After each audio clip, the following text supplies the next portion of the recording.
Muy buenos días. Sean ustedes bienvenidos a este diálogo del presidente Iván Duque con los directores de 4 periódicos de la Red Iberoamericana de Periodismo Económico. Esta red fue creada hace casi 2 décadas para producir soluciones al reto continental de integración económica desde el punto de vista periodístico, es decir, con preguntas. Soy Luis Miguel González, del Economista de México. Le agradezco, señor presidente, su disposición al diálogo. Aprovecho para presentar a mis compañeros. Marily Luders, del Diario Financiero de Chile, Julio Lira, del Diario Gestión de Perú, y Fernando Quijano, que dirige el Diario de la República en Colombia y ha sido un motor de desarrollo en esta comunidad RIPE. Son tiempos de retos y una oportunidad para conocernos mejor. América Latina tiene la mala costumbre de compartir problemas, pero no necesariamente compartir soluciones. La pandemia es un hecho global que ocurre en un mundo globalizado. Por eso es normal que nos estemos cuestionando qué pasará con la globalización y con algunas de las manifestaciones más claras de ella: migración, comercio, turismo, entre otras. No tenemos bola de cristal, pero sabemos que habrá más filtros y controles en cada país, y también podemos estar seguros de que será necesaria una colaboración sin precedentes para superar la crisis de salud, para imaginar los caminos de la recuperación, para trabajar en hacerlos posible. América caerá más de 9% en el 2020, pronostica la CEPAL. En ese contexto crecerá la pobreza, el desempleo, y en el corto plazo habrá una reducción de los volúmenes de comercio, inversión y turismo. Los 4 países aquí representados por los periódicos RIPE suman 226 millones de personas que habitan un territorio de 5.1 millones de kilómetros cuadrados. Generan un PIB de 4.7 billones de dólares, equivalente a 40% del total latinoamericano, y captan 30% de la inversión extranjera directa que llega a nuestra región. Juntos seríamos 70% más grandes que Francia, 40% más grandes que Alemania y Japón. Tendríamos derecho a ser considerados una de las 5 mayores economías del mundo. No estamos juntos y quizá nunca podríamos estarlo, pero podemos estar mucho más cerca. Compartimos un idioma y una matriz cultural, pero no somos idénticos. En eso radica nuestra riqueza continental: tener un diálogo más constante y aprender más de lo que somos, de nuestros errores, de nuestros aciertos. Por eso es que estos espacios sean tan importantes. Sean ustedes bienvenidos. Me toca la primera pregunta, presidente Duque, y tiene que ver con las posibilidades de que el comercio intrarregional sean parte de la solución a esta crisis. Se ha intentado mucho avanzar en la integración económica y se ha conseguido poco. ¿Qué se puede hacer diferente en este 2020? ¿Cuál es su punto de vista, presidente? Luis Miguel, muchas gracias por la pregunta. También un saludo a Fernando, a Marly y a Julio Ernesto. Yo quiero empezar por lo siguiente. Hagamos una reflexión del comercio intrarregional en América Latina. Sin lugar a dudas, el comercio intrarregional en América Latina es muy bajo como porcentaje del comercio total. Inclusive cuando nosotros nos comparamos con bloques como el de Norteamérica, como el bloque europeo, con los bloques asiáticos, nosotros nos damos cuenta que en efecto el comercio intrarregional no llega ni siquiera al 30% del total de comercio. Por eso los ejercicios de integración son tan necesarios, y por eso también quiero destacar la importancia de la Alianza del Pacífico, porque la Alianza del Pacífico se crea, pero en un proceso muy rápido logra avanzar en temas de circulación de bienes, de inversiones. Inclusive empezamos el desarrollo del MILA, del mercado integrado, y también creo que vendrá ahora un hito muy importante. Nosotros asumiremos la presidencia pro tempore en el mes de diciembre, y una de las metas que yo me he planteado y que hemos hablado con otros jefes de Estado es lograr que Ecuador también se incorpore como miembro pleno a este bloque. Y creo que además podemos conformar importantes cadenas de valor al interior de la Alianza del Pacífico y ganar eficiencias. Entonces, también creo que es importante destacar que como alianza podemos desarrollar el mercado, pero también protegernos en bloque, de manera que nosotros aumentemos la circulación de bienes y servicios, tengamos un mejor canal de compras públicas, y en medio de esta crisis creo que nosotros, porque es una crisis global, yo creo que nosotros tenemos ya unos espacios que nos van a permitir aumentar no solamente comercialización, sino también flujos de inversión muy libres. Colombia es un país que ha venido atrayendo inversión mexicana, de manera consistente en los últimos años, pero también hemos llevado inversión colombiana a Chile, a Perú, inclusive también a México, y hemos visto también otras pautas de comercio que se han presentado en sectores puntuales como el minero energético, como el que se ha presentado en manufactura de valor agregado para sectores específicos. Entonces, soy un creyente en el proceso de integración, soy un creyente en la Alianza del Pacífico y creo que nuestro mayor reto es que nosotros nos propongamos que el porcentaje del comercio intrarregional muy pronto pueda llegar a niveles del 30-35%, que es lo que vemos como mejor práctica en Europa y en Asia. Marily,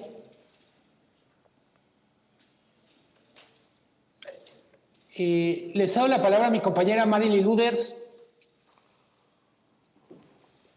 Ahí estamos. Muy buenos días, presidente, y gracias por el tiempo. Me gustaría llevarlo a un tema de coyuntura que cruza a todos nuestros países, que es la alta tensión que ha sufrido el sistema previsional, el sistema de pensiones. En tiempos de pandemia, los sistemas de nuestros países han demostrado su fragilidad. Usted está en proceso de hacer una reforma. Me gustaría preguntarle sobre los plazos de esa reforma y los ejes generales en el entendido de que estos procesos cada vez son más integrados a nivel regional. A ver, yo creo, Marley, que esa es una pregunta tan importante que es muy buena también poner en un contexto regional. Y de pronto, si lo miramos, los países que estamos presentes acá, yo creo que un país como Chile es un país que ha logrado en las últimas 3 décadas reducir quizás mucho más que México, mucho más que Perú y mucho más que Colombia su informalidad.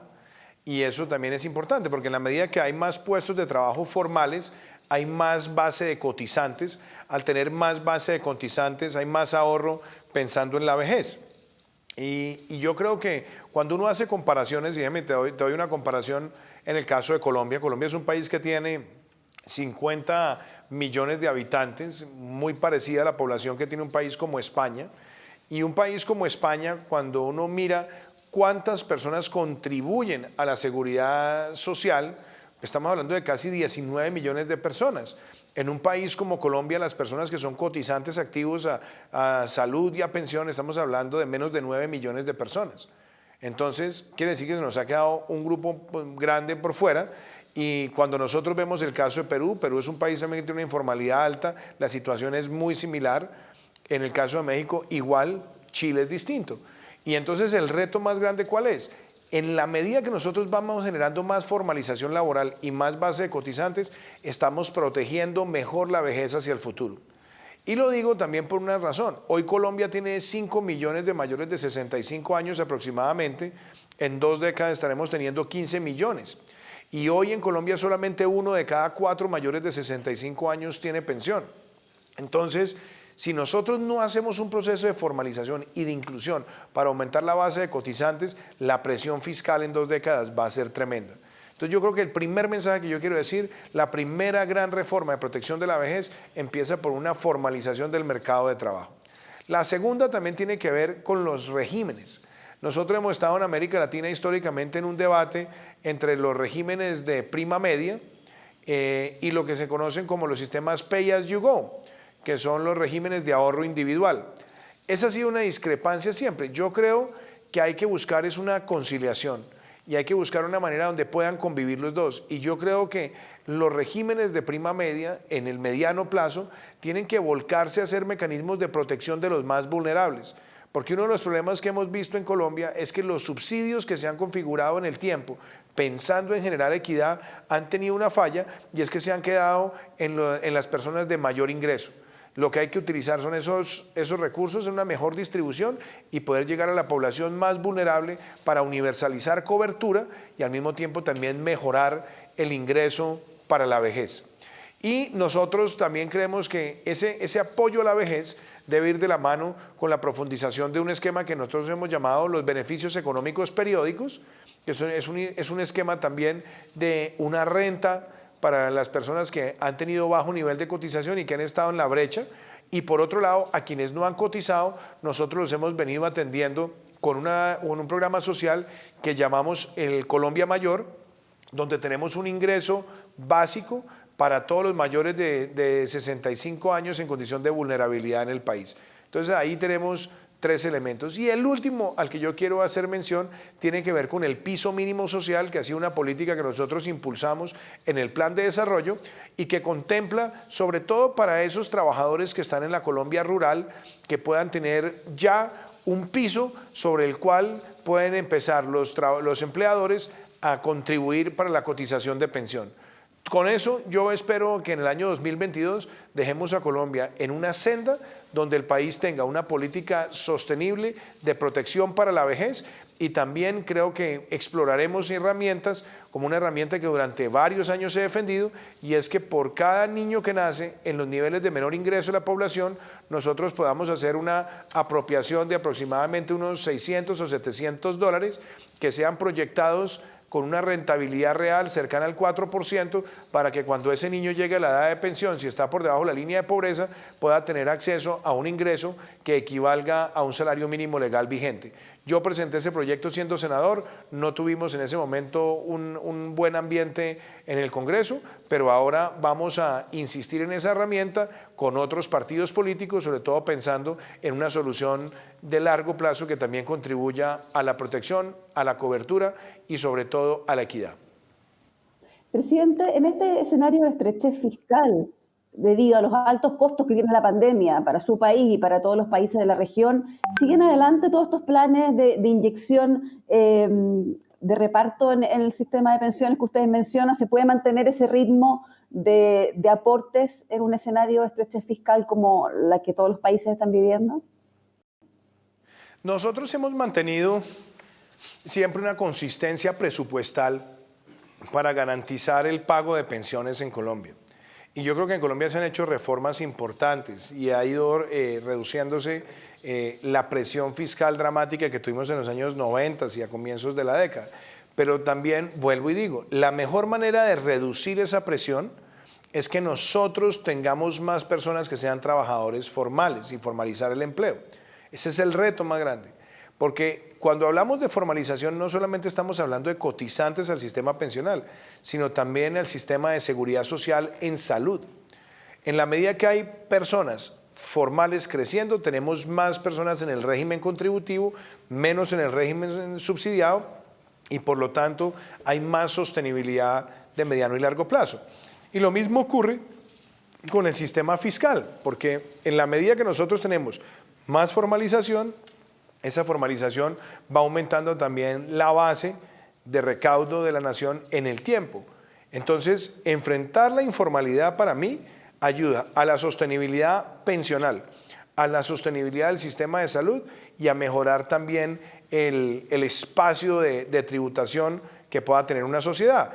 También lo digo porque cuando nosotros nos comparamos con un país como España, con un tamaño similar al de Colombia, mientras en España están contribuyendo al impuesto de renta 19 millones de personas, 20 millones de personas, nosotros en Colombia tenemos una base muy pequeña, como también es pequeña en Chile, en Perú y en México por cuenta de la informalidad. Yo creo que el reto de la formalización es una herramienta fundamental para nosotros mejorar toda la política fiscal, y yo creo que una de las cosas que Colombia ha venido haciendo es manteniendo los pagos en el sistema pensional, pero al mismo tiempo haciendo reformas que busquen que haya equidad y que haya fuentes sostenibles de recursos para sufragar estos gastos. Muchas gracias, presidente. Sí, bien, una de las tareas más importantes que van a tener los gobiernos de la región, una de las tareas más importantes que van a tener los gobiernos de la reactivación, que va a ser una tarea compleja, por cierto, como una de las medidas para mover la economía. ¿Cuáles resultados contemplan más allá de las transferencias gubernamentales, como por ejemplo los más vulnerables? Bueno, Julio, yo quisiera también poner en contexto lo siguiente. En primer lugar, nosotros estamos presentándole al país, y lo hicimos el pasado 20 de julio en nuestro informe a la Nación, que Colombia va a detonar cerca de 30.000 millones de dólares en inversión para los próximos años y eso lo llamamos el compromiso por Colombia. De esos 30.000 millones de dólares, nosotros tenemos un componente que es inversión privada, inversión público-privada e inversión pública. En inversión privada estamos hablando no solamente de acelerar los corredores de viales de cuarta generación, sino empezar también los prepliegos, las licitaciones y la adjudicación de vías de quinta generación. Estamos hablando de desarrollos portuarios y aeroportuarios, estamos hablando también de proyectos de carácter industrial y mineroenergéticos. Tenemos en el componente público-privado, en ese sistema de concesiones, donde nosotros estamos sufragando esos costos en el tiempo, pero empieza la inyección privada y eso va a ser fundamental para que habilitemos alrededor de 22 o 23 conexiones viales de alta prioridad. Y estamos también acompañando ese ejercicio con 17 proyectos de transformación digital que van a tener una posibilidad de acelerar nuestra economía. Estamos hablando de cerca de unos 22 proyectos desde el punto de vista de industrias creativas y culturales. Estamos hablando también de cerca de 25 proyectos energéticos entre eólicos, fotovoltaicos, geotérmicos y líneas de transmisión. Estamos hablando de uno de los proyectos de adaptación al cambio climático más importante. Estamos hablando de triplicar la inversión en vías terciarias. En fin, estamos hablando de un paquete de lo que decimos 100 billones de pesos, 30.000 millones de dólares aproximadamente, y algo que también quiero señalar, estamos haciéndolo con una meta que es generar 1 millón de empleos. Entonces, esto va a ser parte de nuestro plan de reactivación, pero también reconociendo que hemos venido teniendo un sistema de transferencias y de apoyo a los más vulnerables que incluye llegarle a cerca de 10 millones de hogares, aproximadamente 30 millones de colombianos, y destaco no solamente que nació ingreso solidario como una renta básica de emergencia que estará por 15 meses, y tenemos también otro importante programa que es el PAEF, que es el programa de apoyo al empleo formal, que ha venido subsidiando por 4 meses la mitad de un salario mínimo legal vigente a aquellos trabajadores de empresas cuya facturación ha caído un 20% más por cuenta del COVID-19, más el subsidio de la mitad de la prima de servicios del mes de junio, lo que constituye el más grande programa social que se haya hecho en América Latina en términos porcentuales frente a presupuesto y en términos agregados desde el punto de vista de tiempo para enfrentar una situación como la pandemia del COVID-19. Entonces, hay un programa de inversión, de generación de empleo, de transformación, y tenemos también los mecanismos de protección a los más vulnerables trabajando y operando simultáneamente. Estoy a la palabra Fernando Quijano. Adelante. Señor presidente, Colombia ha sido un país que ha decidido enfrentar la pandemia más con endeudamiento externo que imponiendo nuevos impuestos. Pero resulta que aguantar esta situación de aumentar el endeudamiento y descartar una reforma tributaria es una decisión que es difícil sostenerla en el tiempo. Usted ha sido un mandatario que ha descartado una nueva reforma tributaria en el corto plazo. ¿La pandemia le ha hecho cambiar esta decisión o se va a mantener la misma estrategia tributaria y de financiamiento de esta crisis sanitaria? Esa es una gran pregunta, doctor Fernando, y se la agradezco infinitamente y gracias por propiciar este maravilloso encuentro. Déjenme, yo empiezo por lo siguiente. ¿Cómo estaba Colombia antes de la pandemia? Es decir, ¿cómo estábamos nosotros a comienzos del año? Nosotros habíamos tomado una decisión de política pública que usted me la escuchó siempre. Era que este país todas las reformas tributarias siempre las hacía pasándole la cuenta de cobro al sector privado, a la micro, a la pequeña, a la mediana y a la gran empresa. Y nosotros dijimos, vamos a cambiar esa orientación. Vamos a bajarle esa carga para que haya más inversión, más recaudo, más crecimiento. Y yo recuerdo que muchos de mis detractores decían que eso era una estrategia fallida. Y de hecho, había muchos exministros de Hacienda que atacaban mucho y uno a veces reconoce que los exministros de Hacienda, cuando son exministros, recomiendan todo lo que no hicieron cuando fueron ministros. Eso es normal. Eso viene casi que con el comportamiento habitual. Lo cierto es que nosotros cerramos el año 2019, doctor Fernando, con un crecimiento del 3.3%, el más alto de la Alianza del Pacífico, el más alto, estaba por encima del promedio regional, del promedio mundial, del promedio de la OCDE. Pero con otro elemento, tuvimos la mayor reducción del déficit fiscal desde que existe la regla fiscal y tuvimos un aumento del recaudo superior al 10%, es decir, se cumplieron los postulados. Y empezamos el mes de enero y febrero creciendo por encima del 4%. En marzo tuvimos el coletazo del COVID al final y por eso nos golpeó el crecimiento del primer trimestre, que fue del 1.1% superior al promedio regional. Entonces, ¿cuál es mi tesis? Mi tesis es, en medio de esta pandemia, todos los países hemos salido a endeudarnos más, hemos aumentado los déficits y enfrentamos niveles de desempleo altos.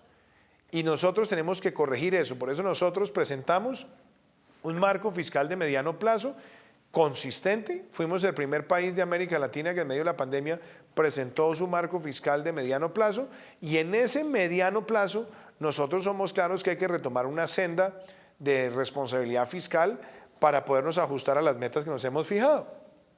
Pero qué importante también reconocer algo.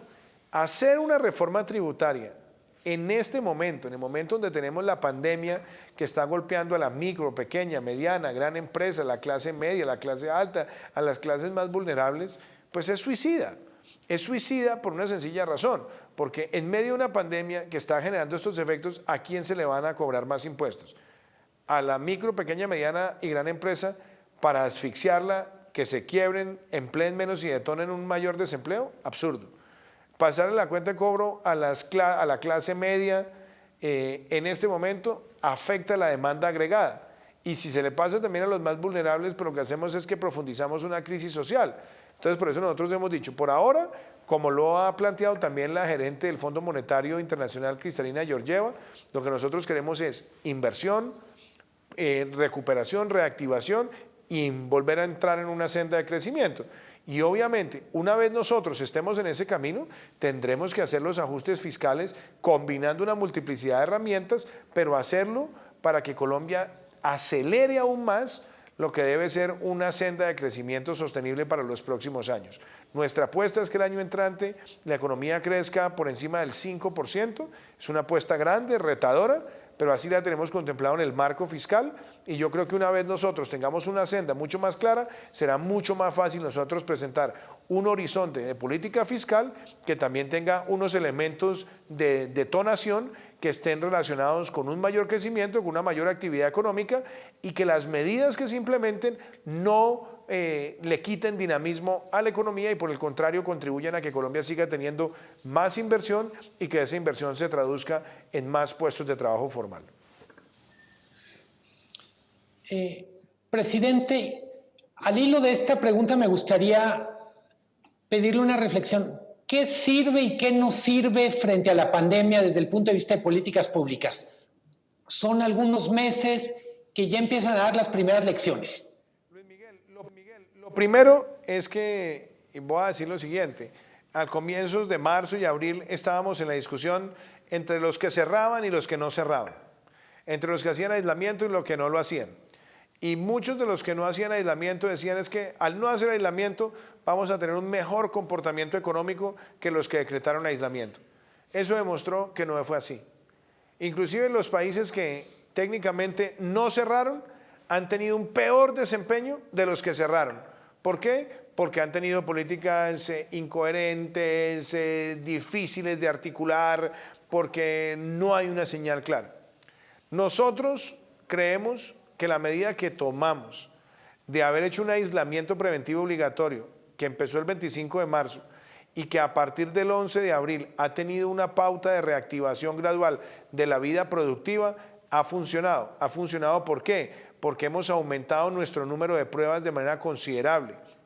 Nosotros podemos ser hoy prácticamente con Chile los dos países que más pruebas PCR de manera agregada hemos hecho. Desde el punto de vista de tasa por millón, Colombia puede ser el cuarto porque tenemos Panamá y Uruguay con menos de 6 millones de habitantes que en la proporción pues por millón están un poco arriba de nosotros, pero hemos hecho muchas más pruebas, estamos haciendo alrededor de 35.000, 36.000 pruebas diarias PCR Lo segundo, hemos aumentado las unidades de cuidado intensivo casi en un 60 o 70%. Empezamos este proceso con 5.300, ayer llegamos a 9.000 unidades de cuidado intensivo. Hemos ampliado las UCIs por 100.000 habitantes a más de 17 por 100.000, una de las más altas de América Latina. Hemos creado la Reserva Estratégica Nacional para dispersar equipos de protección personal. Pusimos en marcha la estrategia PRAS de pruebas, rastreo, aislamiento selectivo. Y cuando nosotros nos comparamos, por lo menos con la Alianza del Pacífico, con otros países de la región, con otros países del mundo, y advirtiendo que esta no es una competencia entre países, y no pretendo ser antipático con eso, cuando nosotros miramos indicadores como letalidad, muertes por millón, contagios por millón, nosotros tenemos un horizonte optimista y de mejor comportamiento frente a otros países. ¿Queremos que eso se mantenga así? Por supuesto, y eso también va a depender de cómo nosotros seguimos haciendo una política para aislar personas de mayores de 70 años, donde tenemos concentrado el 50% de los muertes. Tenemos un 90% de los muertos por COVID en Colombia con preexistencias y comorbilidades, ahí también toca hacer un foco. Y lo otro es que hemos tenido un comportamiento regionalizado, hemos levantado muy buena información, tenemos una tasa reproductiva del virus del orden del 1.15% y las medidas focalizadas, que son aislamientos en lugares donde hay conglomerados, pues nos permiten a nosotros actuar con celeridad y con precisión y al mismo tiempo seguir recuperando vida productiva de manera responsable. Entonces, yo me atrevo a decir lo siguiente, aquí no hay, esto no tiene manual, esto no tiene todavía trofeos, aquí no se sabe qué va a pasar, sabemos que frente al COVID no hay vacuna, no hay tratamiento, no hay inmunidad, va a estar por un largo periodo, entonces esto va a ser una lucha constante donde el factor definitivo va a ser el comportamiento ciudadano. Y de pronto yo voy a decir una cosa que la he considerado mucho. Uno de los países que a mí más me ha llamado la atención de cómo ha manejado esta pandemia ha sido Japón, que es un país muy poblado, con mucha densidad, pero con una baja mortalidad. Y yo diría que hay mucho que aprenderle a los japoneses. ¿Qué es lo que vamos a tener que aprenderle a los japoneses en medio de esta pandemia? A tener una sociedad con más distanciamiento físico. Abrazarnos menos, besarnos menos, tocarnos menos, usar tapabocas, ser muy cuidadosos en los espacios, quitarnos los zapatos cuando llegamos a la casa de inmediato, lavarnos las manos todo el día, tener además protocolos en los espacios laborales, porque este virus va a estar por un periodo largo y la única manera de avanzar es con una recuperación de vida productiva, pero con un gran nivel de cultura ciudadana y sobre todo con un nivel de protección en énfasis con las personas que hacen parte del sector donde hay mayor letalidad, y me refiero particularmente a los mayores de 60 años, más los mayores de 70 y las personas con comorbilidades y preexistencias. ¿Qué autocrítica haría de la forma en que ha gestionado? ¿Cuál es la gran lección que ha tenido su gobierno, presidente Duque? Hay muchas, hay muchas. Es que en esto no hay soluciones perfectas. A ver, una pandemia es una tragedia para la humanidad, una tragedia es un desastre natural, una tragedia nos trae a nosotros pues, enseñanzas todos los días. Ahora, yo más que hablar de éxitos o de fracasos, yo lo que creo es que América Latina ha tenido también unas circunstancias que yo creo que es importante destacar. Es que el coronavirus llevó a que colapsaran los sistemas de salud de las economías más ricas del mundo. A nadie se le hubiera pasado por la cabeza ver la situación en la que estuvo España, Italia, Francia, Reino Unido, la que veíamos nosotros en Nueva York y en otras ciudades de los Estados Unidos. Entonces América Latina, que tenía una economía mucho más informal, un sistema de salud mucho más precario, tuvo que tomar decisiones agresivas y fuertes desde el comienzo, porque nosotros no podemos darnos el lujo de quedarnos estáticos. Si nosotros no hubiéramos hecho nada de lo que hicimos, hubiéramos tenido un pico en el mes de mayo con más de 1 millón de contagios en un solo día y hubiéramos tenido unos escenarios dantescos de mortalidad. Actuamos y actuamos con velocidad. Ahora, si ustedes me preguntan, ¿qué por ejemplo hubiera podido ser distinto? Muy seguramente, si no hubiéramos tenido que enfrentar tanta escasez en el mundo para adquirir ventiladores, reactivos, hisopos, etcétera, pues tal vez hubiéramos podido fortalecer mucho más rápido nuestra capacidad de respuesta. Pero lo cierto es que esto desbordó al mundo. El mundo producía alrededor de 60.000 ventiladores por año y la demanda terminó siendo superior a los 2 o 3 millones. Y muchos países que producían limitaron la exportación. Y lo mismo pasaba con los reactivos o con los hisopos, con las tecnologías para hacer pruebas. Pero yo más que decir esto es una crítica, yo creo que en este proceso de la pandemia estamos aprendiendo todos los días. Y yo creo que la mayor lección que tenemos está en la cultura ciudadana. A mí me preocupa cuando vemos encuestas en Colombia donde el 30% de la población dice que cree que no le va a dar coronavirus. Y muy similar puede estar ocurriendo en México o en Perú o en Chile. Entonces, en la medida que haya adherencia a las medidas de distanciamiento físico, al uso del tapabocas, al lavado de manos, a los bioprotocolos, yo creo que nosotros vamos a avanzar de manera segura. En la medida que nos relajemos, bajemos la guardia, creamos que esto ya pasó, pues estaremos expuestos nuevamente a presiones de contagios. Adelante.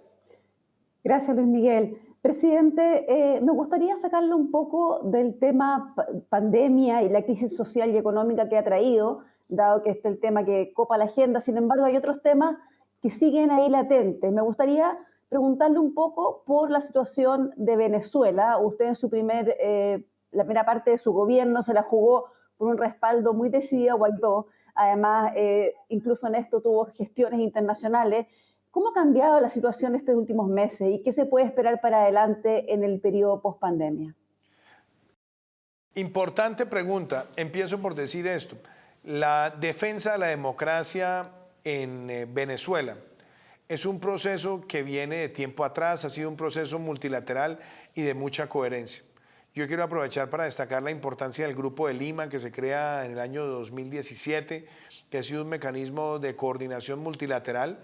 Y todos hemos reconocido a la Asamblea Nacional, hemos reconocido además al presidente interino Juan Guaidó, lo hemos reconocido porque nuestros países no reconocieron las últimas elecciones a las que se presentó Nicolás Maduro porque fueron un burdo montaje para perpetuar su dictocracia, hoy convertida en dictadura o narcodictadura.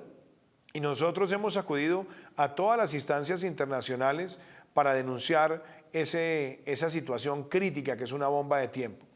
No dejaremos de defender la Carta Democrática, no dejaremos de defender esos principios y seguiremos trabajando multilateralmente y articuladamente para lograr 4 objetivos. El cese de la ocupación, que tengamos un gobierno de transición con representación amplia, que además se haga una convocatoria de elecciones libres y un plan de reactivación económica para Venezuela. Y yo quiero decir, eso es importante para Venezuela, pero es importante para Colombia, es importante para el hemisferio. Colombia perdió un mercado de 7.000 millones de dólares, producto de todos estos estragos de la dictadura. Y nosotros hoy sabemos que una recuperación de Venezuela es un beneficio para toda la región, para la demanda agregada de la región. Pero más allá de esas consideraciones económicas y sociales, lo que nosotros tenemos que asumir es un compromiso tajante y claro, que no vamos a desfallecer en el cerco y la presión diplomática y que no vamos a desfallecer en apoyar todas las herramientas que desnuden los vínculos que tiene esa dictadura con el narcotráfico y el terrorismo internacional. Pero, presidente, ¿usted cree que la pandemia ha debilitado el rol de Maduro o lo ha blindado en cierta manera de esta presión durante estos meses? Vale, lo primero es que en Venezuela no hay capacidad para atender la pandemia. Las cifras no son confiables, no hay capacidad de cuidado intensivo, Venezuela es un fracaso en la política de inmunización, tanto así que nosotros el año pasado enfrentamos unos brotes de sarampión en zonas de frontera, que lo logramos atender, nos ganamos un reconocimiento de la Organización Mundial de la Salud. Entonces, asumamos que allí no hay control. Y lo segundo es que al no haber control, hay un riesgo para otros países de la región. Por lo tanto, nosotros tenemos que trabajar con la Organización Panamericana de la Salud para hacer un mejor monitoreo epidemiológico de lo que pasa en Venezuela. Y lo otro que también preguntabas es, ¿esto le ha servido a Maduro? Seguramente, porque todos estamos enfrentando la pandemia, él ha tratado de fortalecer su espacio de presión y su espacio de opresión. Entonces, yo creo que es posible que ellos estén tratando de sacar ventaja, pero algo que también quiero reconocer, en medio de la pandemia, los países de América Latina, en el marco de la OEA, en el marco del Banco Interamericano de Desarrollo, en el marco de Prosur, en el marco de otras herramientas de integración, no hemos desfallecido ni claudicado en la presión constante que tenemos que hacer para que Venezuela recupere la luz de la democracia. Muchas gracias, presidente. Julio Lira, por favor, adelante. Gracias, Luis. Presidente Duque, los bloques como Alianza del Pacífico, en esta crisis que se vive por la pandemia, ¿Qué tan útiles pueden ser? Por ejemplo, recogiendo experiencias que está haciendo cada país para reactivar, por ejemplo, coordinando acciones para tener ofertas conjuntas, tal vez en comercio exterior. Ya antes de la pandemia, algunos países de la Alianza del Pacífico compartían oficinas de promoción comercial. ¿Qué es lo que puede hacer el bloque? ¿Cómo adaptarse a este nuevo escenario en donde la reactivación y la recuperación de la economía a niveles pre-COVID va a tomar varios años? A ver, primero considero que hay tareas. Yo soy un ferviente defensor del MILA, del mercado integrado de valores. Ese MILA nos debe permitir movilizar recursos y nos debe permitir que haya mejor comercialización de productos de renta fija, de renta variable. Dos, creo que tenemos que avanzar mucho más en la armonización de sistemas regulatorios de carácter arancelario y paraarancelario. Tres, me parece además importante que facilitemos movilidad de los ciudadanos. Yo creo que se han dado pasos también relevantes. Creo también significativamente en que liberemos regulaciones que entorpecen la libertad de comunicación, ojalá unificando los sistemas de roaming, o sea, que no tengamos unas tarifas diferenciadas por país, sino que podamos unificar. Creo también muy importante que nosotros generemos cadenas de valor al interior de la alianza.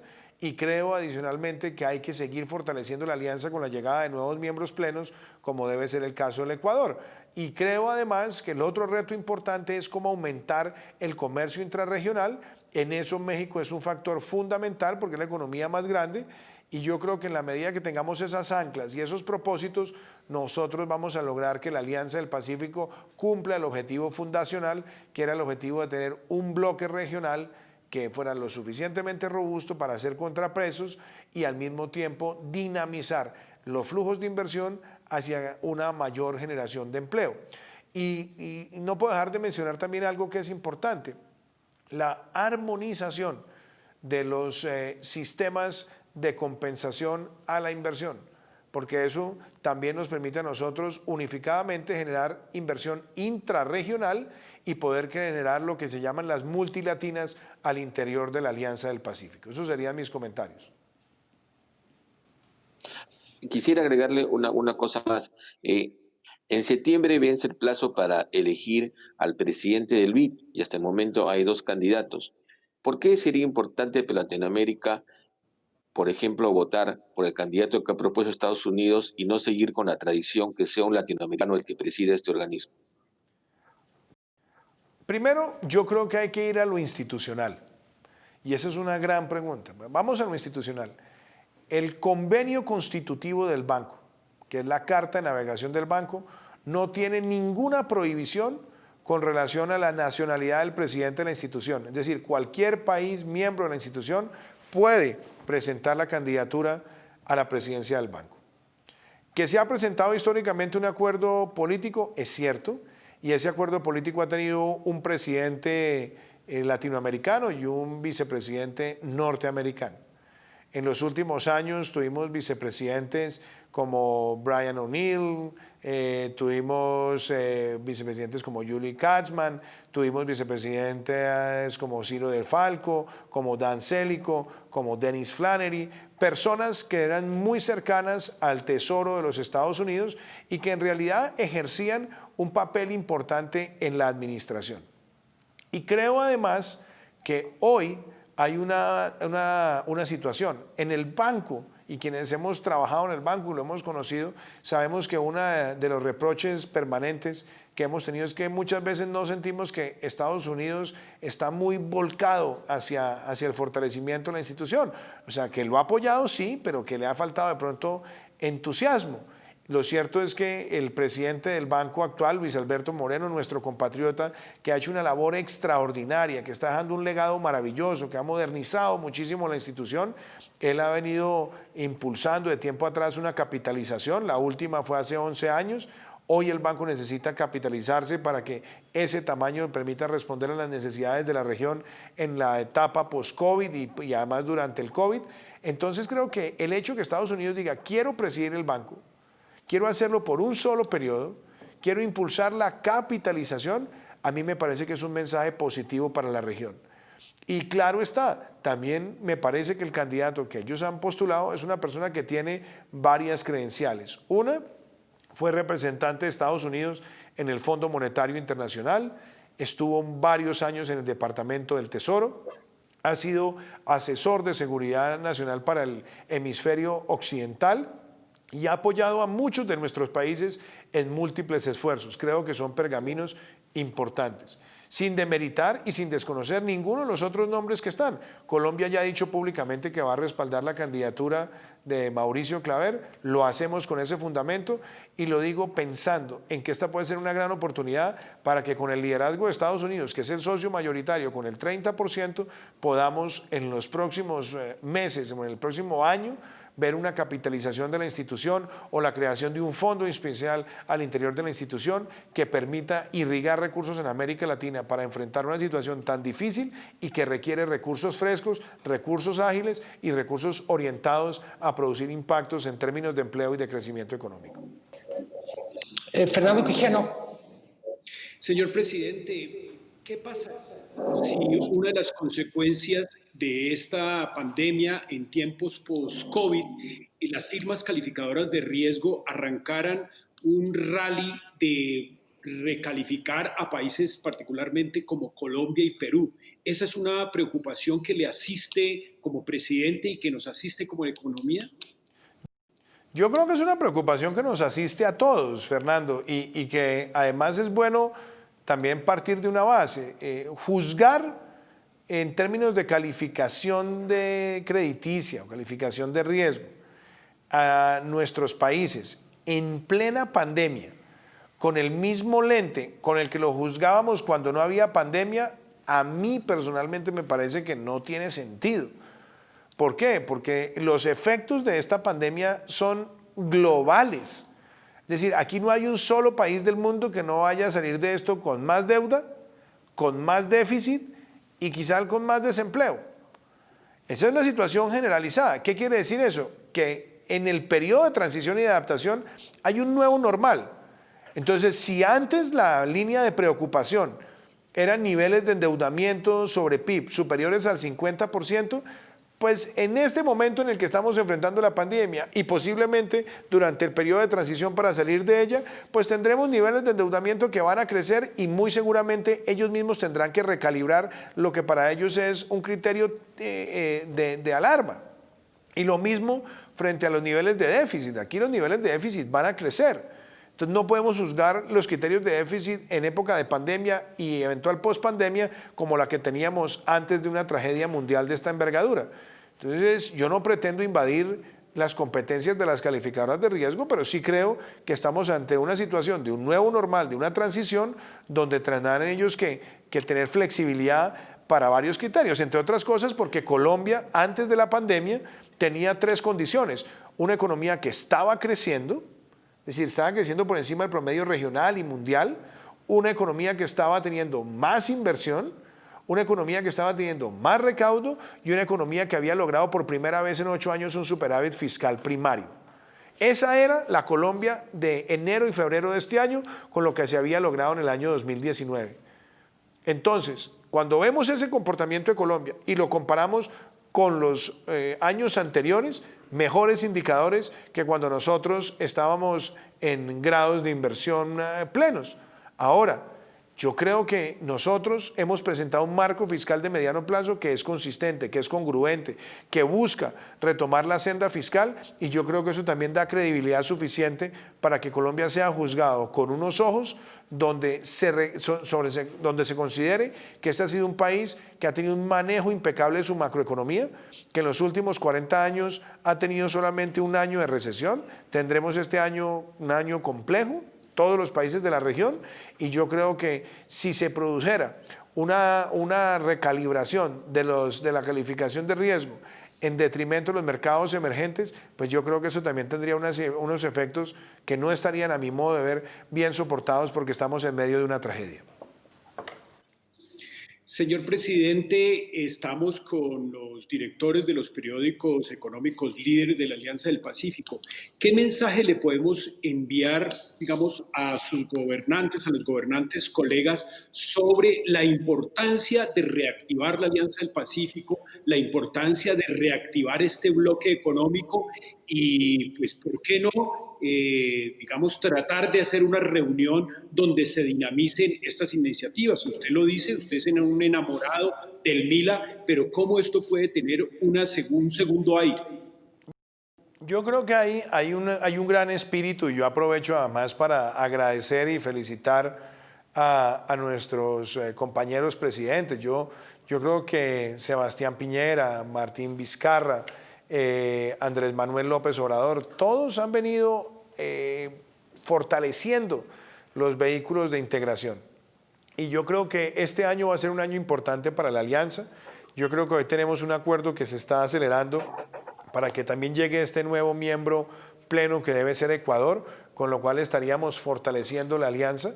Y yo creo que en la medida que nosotros en la próxima presidencia pro tempore nos enfoquemos en 2 o 3 temas que profundicen la integración, habremos cumplido una labor. Yo asumiré la presidencia pro tempore en el mes de diciembre y yo creo que aparte del ingreso de Ecuador, nosotros debemos dar unos mensajes para profundizar el Mila y la otra cosa para buscar una agenda de armonización en términos regulatorios, arancelarios y pararancelarios que nos den a nosotros mucha más soltura, que nos den a nosotros la posibilidad de integrarnos con solidez y que ese también sea uno de los factores que detone mayor crecimiento. Nosotros hemos aumentado exportaciones a la Alianza del Pacífico.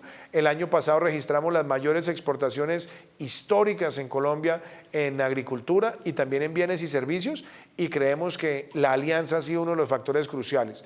Pero además quiero destacar que es una gran oportunidad para Chile, una gran oportunidad para Perú y una gran oportunidad para México. Y creo que con los presidentes hemos tenido un diálogo franco, fraterno y siempre pensando en el futuro. Así que yo soy un convencido de que la alianza va a seguir una senda de fortalecimiento constante. A mí para despedirnos, presidente, ¿cómo hacer que 2021 sea un año de recuperación y no el segundo año de la crisis? ¿En qué tenemos que fijarnos? Voy a decirlo, en cultura ciudadana. Y ustedes miran, ¿por qué lo simplifico en eso? Porque yo creo que nosotros tenemos que recuperarnos y reactivarnos. Y puede sonar obvio, y muchas personas me preguntan, ¿y cómo nos reactivamos? Le digo, pues reactivándonos. Es decir, aquí no podemos seguir pensando que las economías se pueden quedar cerradas, limitadas. No, las economías tienen que ir recuperando al máximo su capacidad productiva y también su capacidad de demanda.